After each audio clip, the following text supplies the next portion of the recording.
It was all a dream. I used to read Word Up magazine. Salt and pepper and heavy D up in the limousine. Welcome to another video. Many people asked for it, so this is how I built my mobile recording studio. I placed an online order with measurements and came to pick it up 2 weeks later. It's an 8.5 by 16 foot car hauler with an extra foot of height and a single piece roof. Made out of extra thick aluminum with optional windows and doors. It came with two 3,500 pound axles, but now I wish it had 5,000 pound axles for extra weight.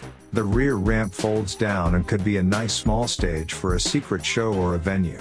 The trailer is big enough to fit a Prius. First things first, I made some floor plans and chose one that fits better for my needs. Amazon's order arrived, and it was time to start the build. I marked the floor in accordance with the plan to see where everything would go and if there was enough space. Started with disassembly.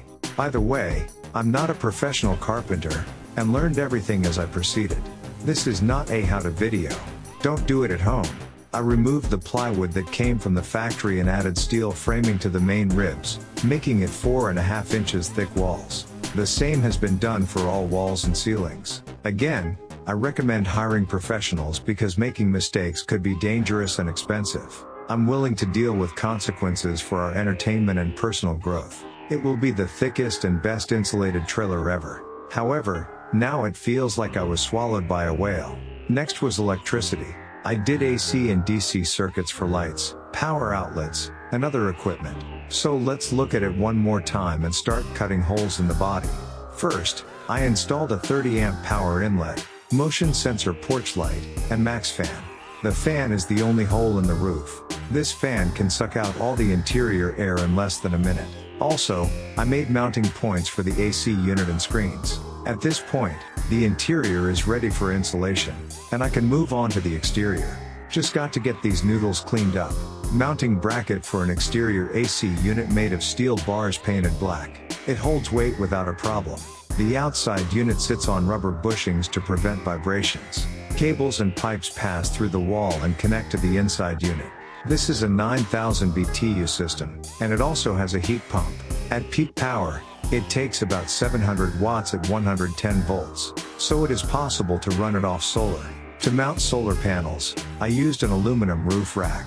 I started with 400 watts but will add at least 400 more to ensure it sends enough juice to a 500 amp hour battery bank. Spray foam was the next step. We used mineral closed cells. It filled all the gaps and tightened everything together. Space shuttles are made using the same technology.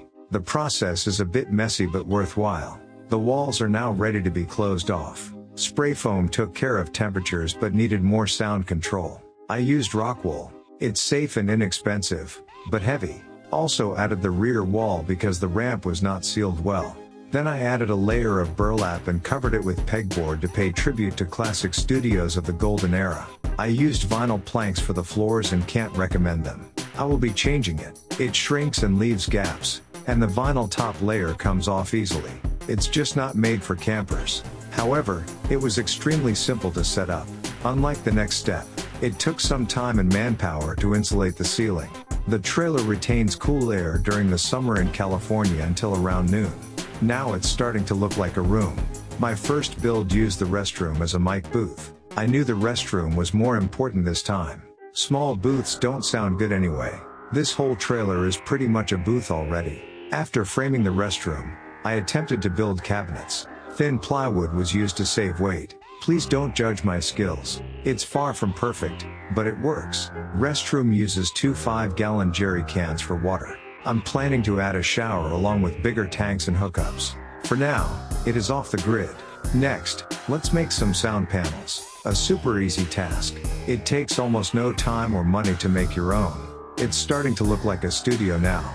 Then a permanent toilet was added and a back door to bring in more light while not recording.